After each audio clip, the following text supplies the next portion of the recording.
का chapter number 7 है, hashtag 7 है, ऊष्मा, हीट के बारे में पढ़ेंगे। एक बात ध्यान रखिएगा, हीट के बाद मैं प्रकाश पढ़ाऊँगा, उसके बाद अंत कर दूँगा इसका, क्योंकि आप इसको देख लीजिएगा कभी भी, पीडीएफ इसका दे दूँगा और सबसे बड़ी बात है, विद्युत चुम्बकीय का जो है सवाल मैं बाद में बनाऊँगा, आप इतना देख लीजिएगा बहुत काफ़ी हो जाएगा। और जल्द ही मैं बायोलॉजी का ला रहा हूँ, ब्लैक बुक का ही लाऊँगा और एमसीक्यू भी तैयार करवाऊँगा।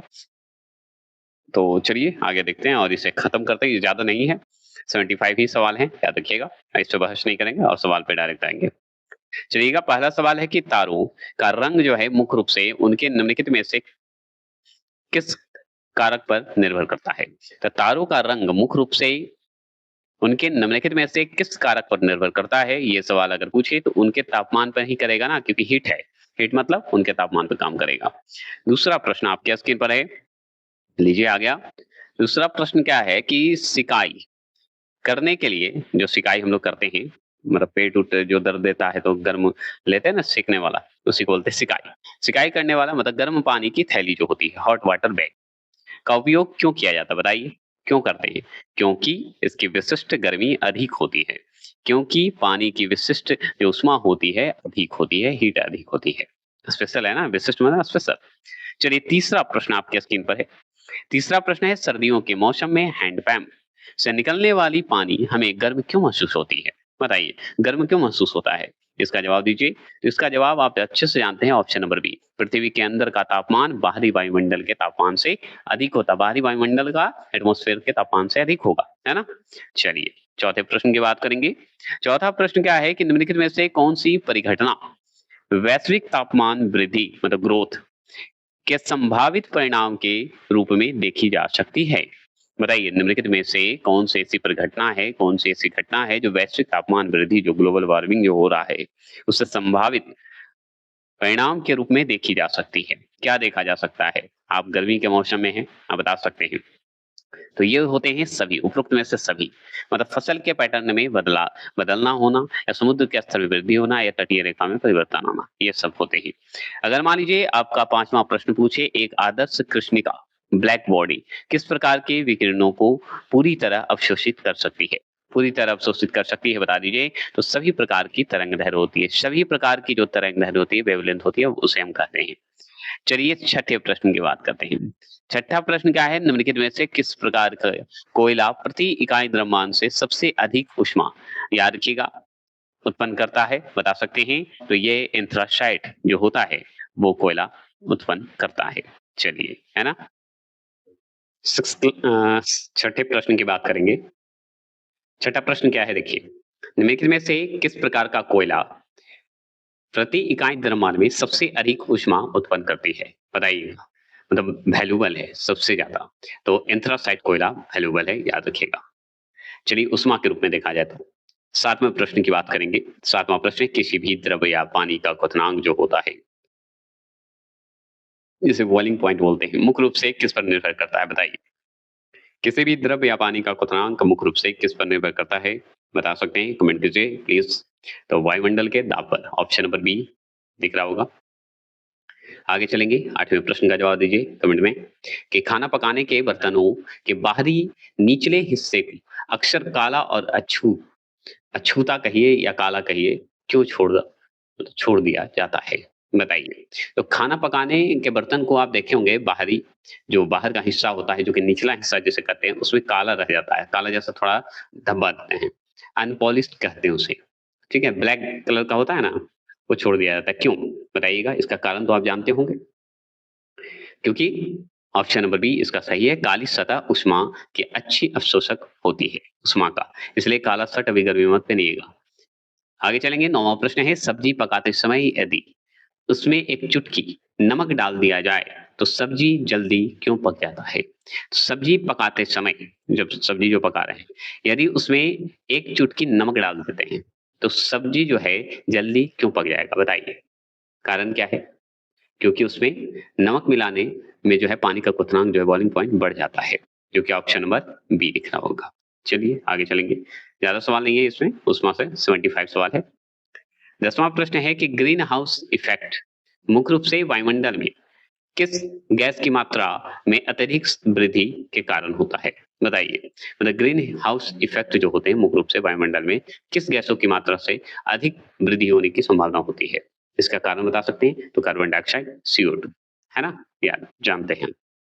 चलिए 11वां प्रश्न की बात करते हैं। 11वां प्रश्न है यदि किसी बर्तन में तैरती हुई बर्फ पूरी तरह पिघल जाती है, तो बर्तन में पानी के स्तर का या स्तर पर क्या प्रभाव पड़ता है? स्तर का या स्तर पर क्या प्रभाव पड़ेगा? वाटर लेवल पर क्या प्रभाव पड़ेगा? अगर पानी बर्फ है और बर्तन में पिघल जाएगा तो पानी का स्तर बढ़ेगा कि नहीं? बताइए। तो नहीं, नहीं बढ़ेगा। मतलब पानी का स्तर नहीं बदलता है, सेम रह जाएगा। 12वां प्रश्न, एक पूरी तरह से जमी हुई झील की सतह का तापमान 0 डिग्री सेल्सियस है। कितना है? 0 डिग्री सेल्सियस है। इसके ठीक नीचे की तल हटी जो झील का तल है, नीचे वाला, पर पानी का तापमान क्या होगा? अगर मान लीजिए झील का सतह पे जाइएगा ना तो सतह जमा हुआ है 0 डिग्री सेल्सियस पर है और लेकिन उसके नीचे जाइए, तलहटी क्षेत्र में जाइए, तलहटी में मतलब झील के तल के नीचे जाइए, तो पानी का तापमान क्या होगा? बता सकते हैं? 12वां प्रश्न का जवाब दीजिए। तो हम जानते हैं 4 डिग्री सेल्सियस होगा। 4 डिग्री सेल्सियस होगा, ऑप्शन नंबर सी इसका सही होगा। पानी का घनत्व अधिकतम होता है 4 डिग्री सेल्सियस। 13वां प्रश्न की बात करेंगे। 13वां प्रश्न है देखा जाए तो पृथ्वी को मुख्य रूप से किस प्रकार की खगोलीय श्रेणी या पिंड के रूप में जाना जाता है? बताइए। बताएंगे 13वां प्रश्न का कि पृथ्वी के मुख्य रूप से किस प्रकार की खगोलीय श्रेणी या पिंड के रूप में जाना जाता है? तो हम बताएंगे ऑप्शन नंबर सी, उष्मा का अच्छा अवशोषक और गर्मी का अच्छा विकारक है। ठीक है? उष्मा के लिए अगर देखा जाए तो अच्छा अवशोषक है, लेकिन गर्मी यही गर्मी जो होता है, गर्म जो कहते हैं, वो अच्छा विकारक भी माना जाता है। उष्मा का अच्छा अवशोषक बोलिए ना, बस इसको तो आप छाड़ सकते हैं, इतना ज़रूरी नहीं है, बस इतना ही आंसर काफ़ी है। चलिए, आगे चलेंगे। 14वां प्रश्न आपके स्क्रीन पर है कि प्रेशर कुकर में खाना या दाल जो है, खाना बनाइए या दाल बहुत तेज़ी से और जल्दी क्यों पक जाती है? बताइए तो, कारण क्या है? प्रेशर कुकर में खाना जल्दी क्यों पक जाता है? यही सवाल है। तो खाना पकने के लिए जो है, इसलिए इम्पोर्टेंट है क्योंकि उच्चतम तापमान प्राप्त होता है। तो ऑप्शन नंबर उच्च दाब के कारण खाना पकाने के लिए उच्च तापमान प्राप्त होता है। चलिए, अगर 15वां प्रश्न आपसे पूछे, 15वां प्रश्न है कि शुष्क और अत्यधिक गर्म जलवायु वाले क्षेत्रों के लिए जो है निम्नलिखित में से कौन-सा उपकरण जो है सबसे अधिक उपयुक्त और प्रभावी है? बताइएगा, उपयुक्त और प्रभावी माना जाता है। 15वां प्रश्न का जवाब दीजिए। तो गर्म और शुष्क जलवायु, ये तो 14 प्रश्न है, ये 15वां प्रश्न का जवाब दीजिए। हाँ, देखिए गर्म और शुष्क जलवायु वाले डेजर्ट कूलर कहते हैं। अगर शुष्क और अत्यधिक गर्म जलवायु वाले क्षेत्र में अगर रहते हैं, तो कौन-सा उपकरण है तो जिसे हम वायु शीतक बोलते हैं। क्या बोलते हैं? वायु शीतक बोला जाता है। वायु शीतक उसे कहते हैं जिनमें गर्म और शुष्क दोनों, गर्म और ठंडा दोनों जलवायु वाले डेजर्ट कूलर कहा जाता है इसे, वायु शीतक को, याद रखिएगा। चलिए 16वां प्रश्न क्या है कि ऊष्मा बजट का वास्तविक अर्थ क्या है? हीट बजट का वास्तविक अर्थ क्या है? तो आपसे पूछे तो यह जो है ऑप्शन नंबर बी इसका सही होगा।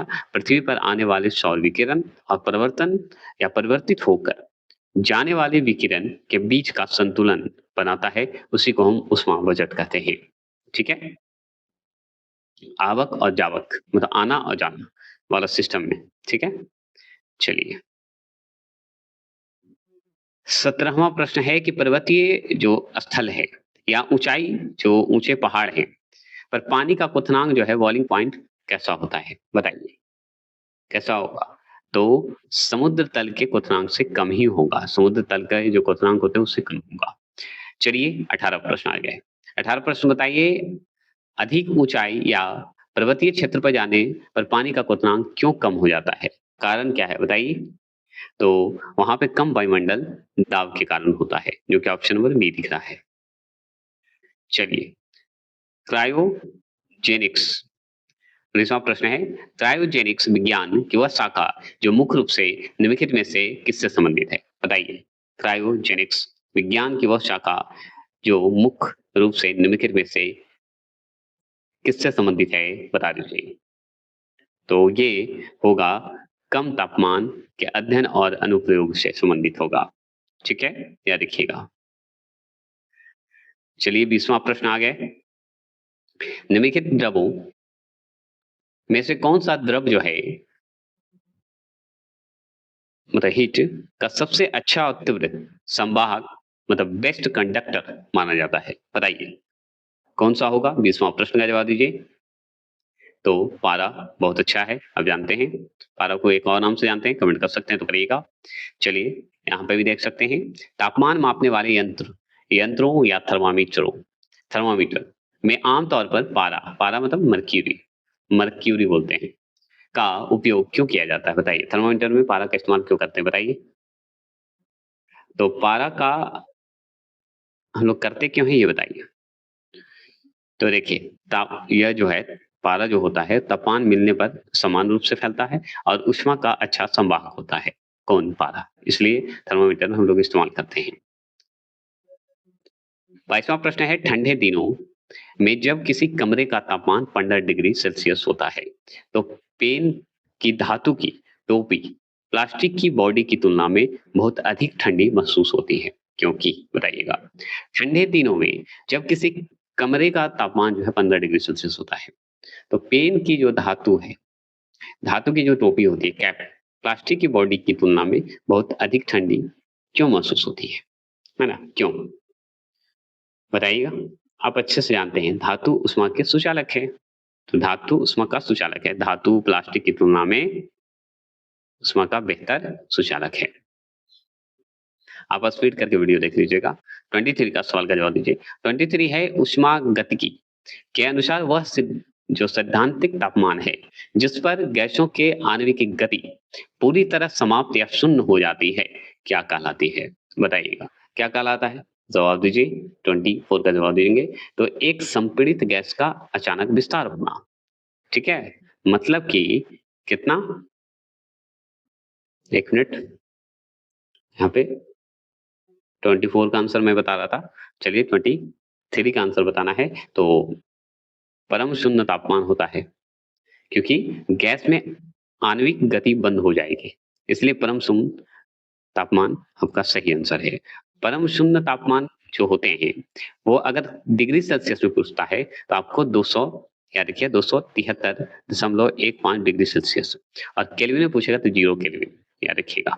ठीक है, चलिए 24वां प्रश्न की बात करते हैं। 24वां प्रश्न है, घरेलू रेफ्रिजरेटर में शीतलन या ठंडक का उत्पादन जो है मुख्य रूप से किस प्रक्रिया द्वारा होता है? किस प्रक्रिया द्वारा होता है? बताइए। तो कंप्रेशन के रूप में होता है, संपीड़ित के रूप में होता है, गैस के अचानक विस्तार के कारण होता है, याद रखिएगा। 25 सवाल क्या है, यदि हमारे पास एक समान मोटाई, समान द्रव्यमान और समान सामग्री से बनी एक वृत्ताकार प्लेट है, एक घन और एक गोला, और तीनों को 300 डिग्री सेल्सियस तक गर्म किया जाता है, तो इनमें से कौन सा पिंड जो है सबसे कम गति मतलब धीमा से ठंडा होगा? मतलब सबसे कम गति से ठंडा होगा, बताइएगा। इसमें से कौन सा, वृत्ताकार में, घन में या गोला में या तीनों में? बताइएगा। तो हम बताएंगे गोला में। ठीक है, क्योंकि गोले का पृष्ठ जो क्षेत्रफल होता है प्रति इकाई आयतन सबसे न्यूनतम होता है, जिससे विकिरण की दर जो है सबसे धीमी होती है। ठीक है, तो गति इसका अगर देखा जाए तो धीमी होती है। 26 सवाल आपके स्क्रीन पर है। अत्यधिक ठंड के मौसम में पानी के पाइप अक्सर फट जाते हैं, क्योंकि? फट जाते हैं क्योंकि बता दीजिए, हम जानना चाहते हैं। तो हम जानते हैं, नॉर्मल बात है, पानी के अंदर का पानी जमने पर फैलता है, आयतन बढ़ता है, इसलिए। चलिए 27 सवाल, दो निकाय बॉडीज जिसे बोलते हैं, दो बॉडीज के बीच उष्मा के प्रवाह की दिशा मुख्य रूप से किस पर निर्भर करती है? तो किस पर निर्भर करती है? तो अनेक व्यक्तिगत तापमान पर निर्भर करती है, बताइए। तो उनके संबंधित जो टेम्परेचर हैं या उनके व्यक्तिगत जो तापमान है उससे संबंधित है। 28, निम्नलिखित में से किस विधि या प्रक्रिया द्वारा ऊष्मा का संचरण सबसे तेज गति से होता है? सबसे तेज गति से होता है, बताइए। तो ऑप्शन नंबर सी, विकिरण के कारण, रेडिएशन के कारण, रेडिएशन। 29 निम्नलिखित में से कौन सा नियम यह बताता है कि अच्छे अवशोषक ही अच्छे उत्सर्जक होते हैं? ठीक है, जो अच्छे अवशोषक होते हैं, जो ऑब्जर्व करते हैं, वही क्या करते हैं?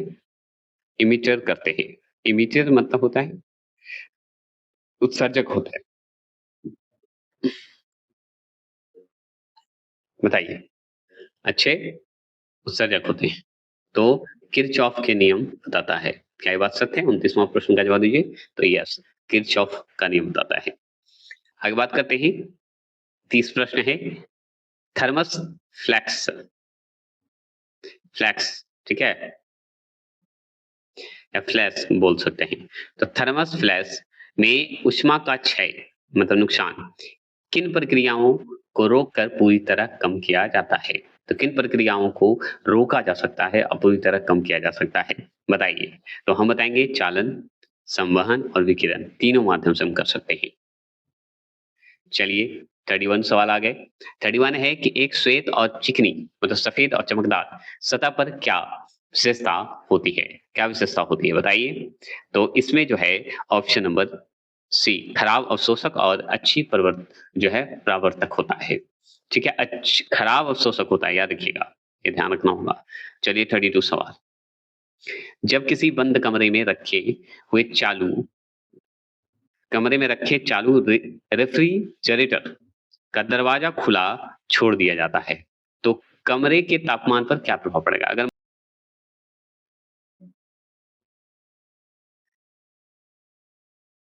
रेफ्रिजरेटर जिसे बोलते हैं, बताइए। कमरा धीरे धीरे गर्म हो जाएगा। चलिए 33वां प्रश्न, उबलते पानी की तुलना में भाप से हाथ जलने पर अधिक गंभीर दर्द और क्षति पहुंचता है, क्यों? बताइए, क्यों पहुंचता है? क्योंकि भाप में गुप्त ऊष्मा होता है, इसलिए भाप से हाथ जल्दी जल जाता है। ठीक है, चलिए 34 सवाल। पृथ्वी के वायुमंडल में संवहन कन्वेक्शन बोलिए प्रक्रिया का मुख्य परिणाम निम्नलिखित में से क्या है? बताइए, या क्या होता है? बताएंगे तो समुद्री हवा और भूमि हवा से संबंधित होता है, उसके चालन से संबंधित होता है। 35 गैस थर्मामीटर तरल थर्मामीटरों की तुलना में अधिक संवेदनशील सेंसिटिव जिसे बोलते हैं, क्यों होता है? क्योंकि गैस क्या होते हैं बताइए? तरल पदार्थों की तुलना में अधिक फैलती है, इसलिए तरल पदार्थ की तुलना में अधिक फैलती है, इसलिए मतलब गैस थर्मामीटर तरल थर्मामीटर की तुलना में अधिक संवेदनशील सेंसिटिव है, क्योंकि तरल जो पदार्थ होते हैं, जो नीचे वाले हिस्से में पदार्थ होते हैं, उसकी तुलना में अधिक फैलता है, इसलिए अधिक फैलता है, इसलिए 36 थर्मामीटर में उपयोग किए जाने वाले पारे का हिमांक बिंदु क्या है, जिसके कारण यह अत्यधिक ठंडे अक्षांशों के लिए अनुपयुक्त हो जाता है? अक्षांशों के लिए अनुपयुक्त है, उपयुक्त नहीं है। तो 39 डिग्री सेल्सियस पर है, मतलब -39 डिग्री, याद रखिएगा। ठीक है, -39 डिग्री सेल्सियस पे है। 37वां प्रश्न, अत्यधिक ठंडे देशों या ध्रुवीय क्षेत्रों में जो है तापमान मापने के लिए पारे के स्थान पर अल्कोहल थर्मामीटर को प्राथमिकता क्यों दी जाती है? बताइए, थर्मामीटर को प्राथमिकता क्यों दी जाती है? 37 का जवाब का दीजिए। तो यह है ऑप्शन नंबर बी, अल्कोहल का हिमांक बिंदु अत्यधिक कम होता है। अगर मान लीजिए 38 सवाल आपसे पूछेगा। 38 सवाल क्या है कि निम्नलिखित में से कौन सी धातु जो है ऊष्मा की सबसे अच्छी सुचालक मानी जाती है? ऊष्मा की सबसे अच्छी जो है सुचालक मानते हैं हीट जो होता है, बताइएगा। 38 का जवाब दीजिए। तो वो होता है चांदी, सिल्वर। ठीक है, चलिए 39 सवाल आपके पास आ गया कि निम्नलिखित में से किस वैज्ञानिक ने क्रायोजेनिक इंजन या अत्यधिक कम तापमान के सिद्धांतों के विकास के लिए महत्वपूर्ण योगदान दिया? तो बताएंगे, क्रायोजेनिक इंजन या अत्यधिक कम तापमान के सिद्धांतों के विकास में महत्वपूर्ण योगदान दिया, कौन से ऐसे वैज्ञानिक थे? प्लीज कमेंट करके बताइए। तो हम जानते हैं option number B Homi, Jahangir, Bhabha, ये गलत है।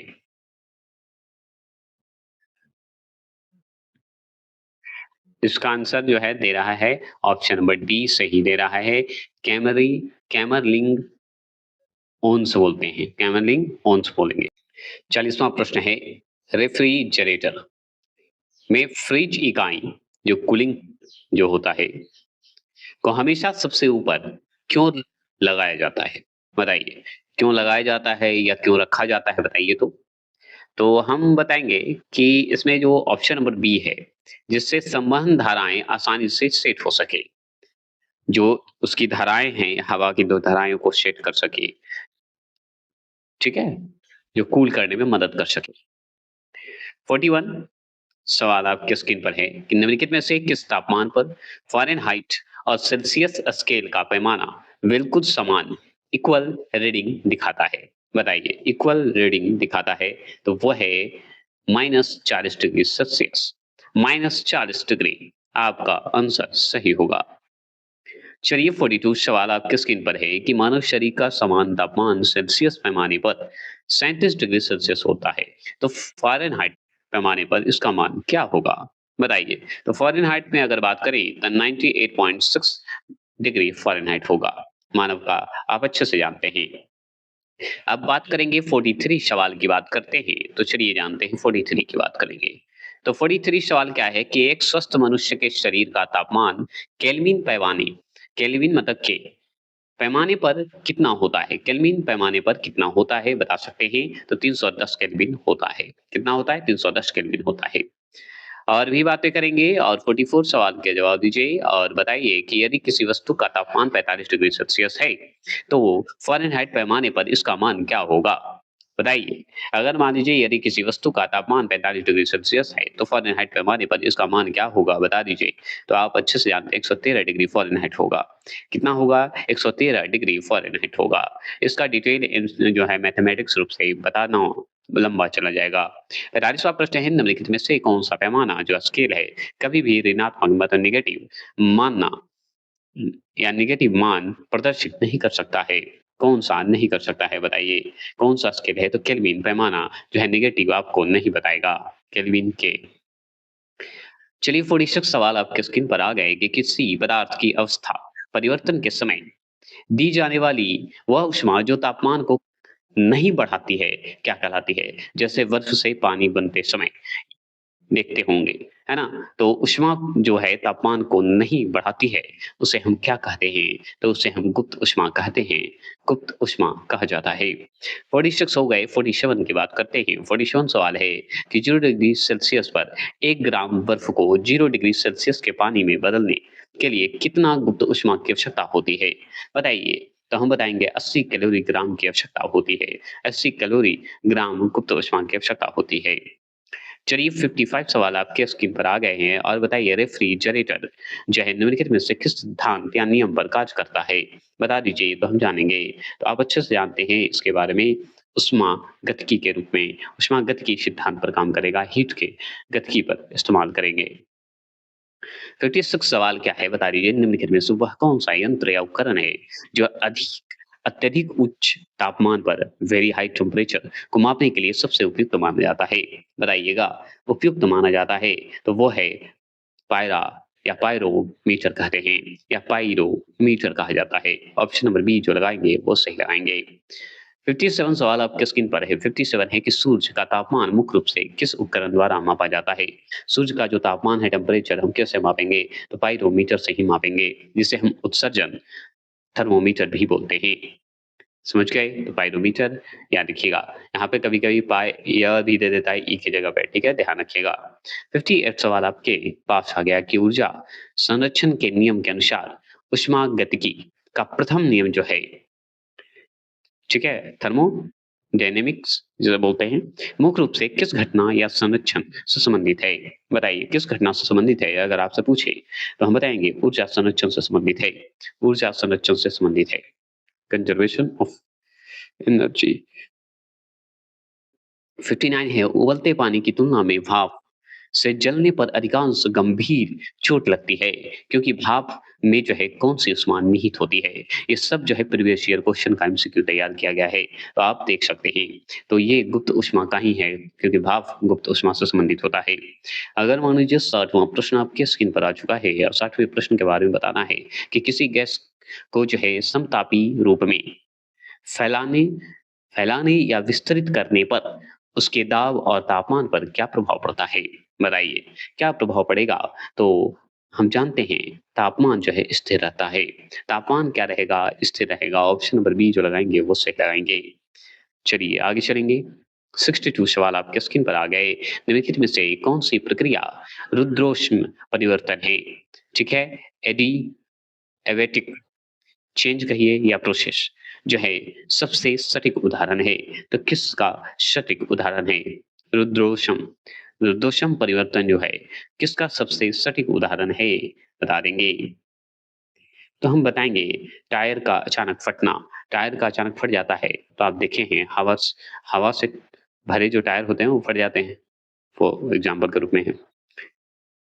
चलिए 83 एक आदर्श गैस, आइडियल गैस के अणुओं की कुल आंतरिक ऊर्जा मुख्य रूप से किस कारक पर निर्भर करती है?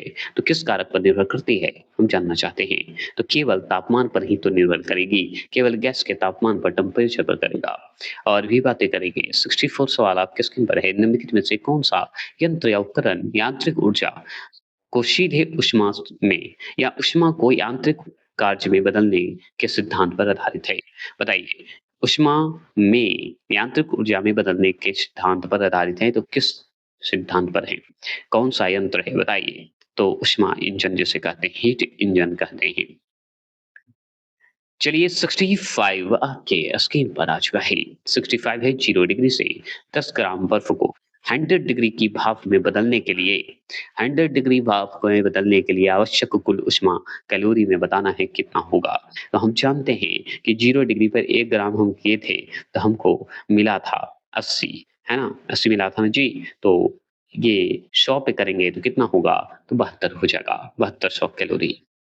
ठीक है? याद रखिएगा। चलिए 66 सवाल है। निम्नलिखित में से कौन सी घटना ऊष्मागतिकी के दूसरे नियम की प्रत्यक्ष व्याख्या करती है? दूसरे नियम की प्रत्यक्ष व्याख्या करती है बता दीजिए। तो हम बताएंगे वो है ऑप्शन नंबर ए। ऊष्मा स्वतः ही कम तापमान वाले पिंड से अधिक तापमान वाले पिंड की ओर प्रवाहित नहीं हो सकती है। याद रखना है।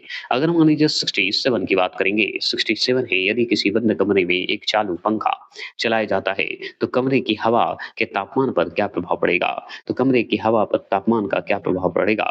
तो ऑप्शन नंबर बी कमरे की हवा गर्म हो जाएगी। कमरे की हवा गर्म हो जाएगी, ये हम जानते हैं। 68 आ चुके हैं। 68 सवाल क्या है कि निम्नलिखित में से किस विधि या माध्यम द्वारा ऊष्मा का संचरण बिना किसी भौतिक माध्यम से भी संभव है? बता दीजिए। तो हम बताएंगे वो है ऑप्शन नंबर सी विकिरण, रेडिएशन। चलिए आगे चलेंगे। 69 सवाल आपके स्क्रीन पर। 69 क्या है बता दीजिए। कि 100 डिग्री सेल्सियस तापमान वाले उबलते पानी की तुलना में 100 डिग्री सेल्सियस तापमान वाले उबलते पानी की तुलना में 100 डिग्री की भाप अधिक जलन पैदा करती है, क्योंकि बताइए अधिक जलन पैदा करती है, क्योंकि बताइए क्योंकि कारण बताइए। क्योंकि भाप में गुप्त ऊष्मा होती है। तो भाप में क्या होती है? गुप्त ऊष्मा होती है। भाप में वाष्पीकरण की गुप्त ऊष्मा होती है। 70 प्रश्न आ चुके हैं। 5 प्रश्न और हैं कि केल्विन पैमाना पर मापा गया तापमान यदि 300 केल्विन है, तो सेल्सियस पैमाने पर इसका मान क्या होगा? तो 27 डिग्री सेल्सियस हो जाएगा। चलिए 71 प्रश्न आ जाइए और बताइए। 71 प्रश्न है कि परम शून्य तापमान का मान जो है सेल्सियस पैमाने पर कितना निर्धारित किया गया है? बताइए कितना निर्धारित किया गया है? तो 273.15 डिग्री सेल्सियस होता है। वो भी माइनस में दिखाना है। 72 क्या है? 72 है कि निम्नलिखित ईंधनों में से किसका कैलोरी मान या ऊष्मा मान जो है ऊष्मीय मान सबसे अधिक होता है? बताइए सबसे अधिक होता है। तो वो है hydrogen. Option number C hydrogen. 73 प्रश्न है जब पानी को 0 डिग्री सेल्सियस से 10 डिग्री सेल्सियस तक गर्म किया जाता है, तो इसके आयतन पर क्या प्रभाव पड़ता है? इसके आयतन पर क्या प्रभाव पड़ता है? बता दीजिए। तो ऑप्शन नंबर सी, पहले घटता है, फिर बढ़ना शुरू होता है। 74 सवाल आपके स्क्रीन पर है कि गर्मियों के दिनों में सफेद या हल्के रंग के कपड़े पहनने की सलाह क्यों दी जाती है? बता दीजिए। तो ये दी जाती है ऑप्शन नंबर बी। सफेद सतह ऊष्मा की खराब अवशोषक और अच्छी प्रवर्तक होती है। 75 प्रश्न है थर्मस फ्लैक्स के आविष्कारक निम्नलिखित में से कौन से वैज्ञानिक हैं? तो जेम्स डर्वर हैं। 2 हैं मिलकर किए थे। ऐसे देवर बोलते हैं, जेम्स देवर बोलते हैं। चलिए देवर देवर क्लियर हो गए। फिर मिलते हैं नेक्स्ट जो है प्रकाश और अंतिम हो जाएगा वो।